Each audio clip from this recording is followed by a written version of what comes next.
तो चलिए आज एक बहुत ही बड़े सफर पर निकलते हैं। हम कोशिश करेंगे भारतीय उपमहाद्वीप के हजारों सालों के इतिहास को समेटने की। अब सवाल ये है कि क्या ये मुमकिन है? आइए पता लगाते हैं। हाँ, ये सुनने में तो बहुत बड़ा चैलेंज लगता है ना? लेकिन चैलेंज लेने में ही तो मजा है।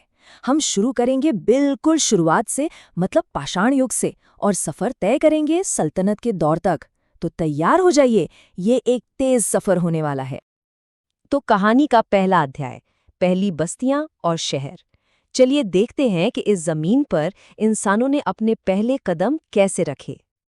जरा सोचिए, हम बात कर रहे हैं लाखों साल पहले की, जब हमारे पूर्वजों ने सोहन घाटी में पहली बार पत्थर के औजार बनाए थे। फिर वक्त आगे बढ़ा, हजारों साल बीते और होमोसेपियंस का दौर आया। इन्होंने आग का इस्तेमाल सीखा और ज्यादा बेहतर छोटे औजार बनाने लगे। और फिर आई असली क्रांति। मेहरगढ़ में खेती की शुरुआत हुई और यहीं से इंसानियत का पूरा इतिहास ही बदल गया। और खेती के बाद जो छलांग लगी वो वाकई कमाल की थी। सिंधु घाटी सभ्यता, एक सच्ची शहरी सभ्यता। हम बात कर रहे हैं ऐसे शहरों की जो पूरी प्लानिंग के साथ बनाए गए थे, एकदम सीधी सड़कें, ग्रिड पैटर्न में। और उनका ड्रेनेज सिस्टम, अरे वो तो इतना एडवांस था कि आज के इंजीनियर्स भी देखकर हैरान हो जाते हैं। और हाँ, कपास की खेती भी सबसे पहले यहीं हुई। लेकिन एक चीज है जो आज भी एक राज है, उनकी लिपि। कोई नहीं जानता कि वो क्या लिखते थे। तो सोचिए, ये इतने महान शहर बने, खूब फले फूले, और फिर अचानक एक रहस्यमयी तरीके से गायब हो गए। क्यों और कैसे, ये आज भी इतिहासकारों के लिए एक बहुत बड़ी पहेली है। और उनके जाने से जो खालीपन आया, उसने एक नए युग के लिए दरवाजे खोल दिए। तो चलिए अब कहानी के अगले पड़ाव पर चलते हैं। नए विचार, नए साम्राज्य। सिंधु घाटी सभ्यता के बाद का ये दौर बड़े बदलावों का दौर था। इस दौर की सबसे खास बात है वैदिक काल। इसे हम दो हिस्सों में देख सकते हैं। पहले ऋग्वैदिक काल में समाज काफी खुला था, मतलब काम के आधार पर पहचान होती थी, जन्म के आधार पर नहीं। महिलाओं की स्थिति भी काफी सम्मानजनक थी।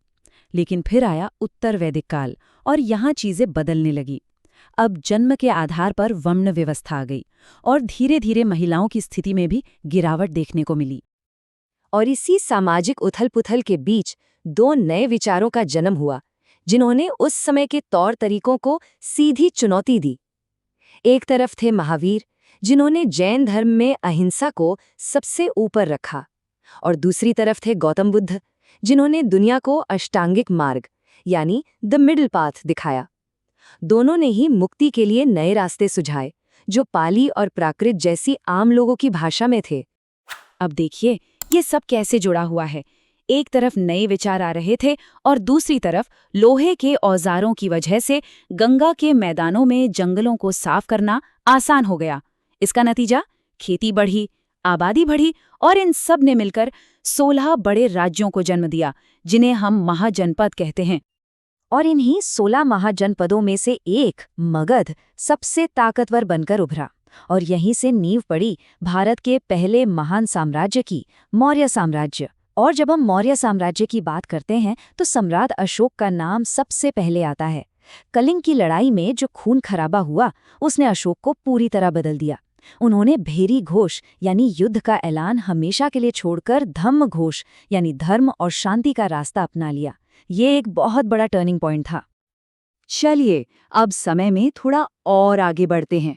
मौर्यों के बाद आता है गुप्त काल, जिसे अक्सर भारत का स्वर्ण युग या गोल्डन एज भी कहा जाता है। क्यों? चलिए देखते हैं। इस दौर की सबसे बड़ी पहचान थी ज्ञान और कला को मिला संरक्षण। चंद्रगुप्त द्वितीय के दरबार में तो नवरत्न थे, अपने अपने फील्ड के 9 महारथी। सोचिए, कालिदास जैसे कवि, धन्वंतरी जैसे चिकित्सक और वराह मिहिर जैसे खगोल शास्त्री, सब एक ही जगह पर।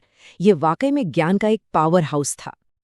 और इस युग की देन सिर्फ नवरत्न ही नहीं थे, सोने के खूबसूरत सिक्के, जिन्हें दीनार कहा जाता था, देवगढ़ के दशावतार मंदिर जैसी शानदार वास्तुकला, और हाँ, कुमारगुप्त प्रथम का बनाया हुआ नालंदा विश्वविद्यालय, जो आने वाली कई सदियों तक दुनिया भर के लिए ज्ञान का सबसे बड़ा केंद्र बना रहा। लेकिन इसी दौर में सती प्रथा का पहला अभिलेख भी मिलता है, जो एरण अभिलेख में है। तो स्वर्ण युग के बाद क्या हुआ? गुप्त साम्राज्य के बिखरने के साथ ही वो एक सेंट्रलाइज्ड पावर भी खत्म हो गई और अब भारत में क्षेत्रीय शक्तियों का उदय हुआ।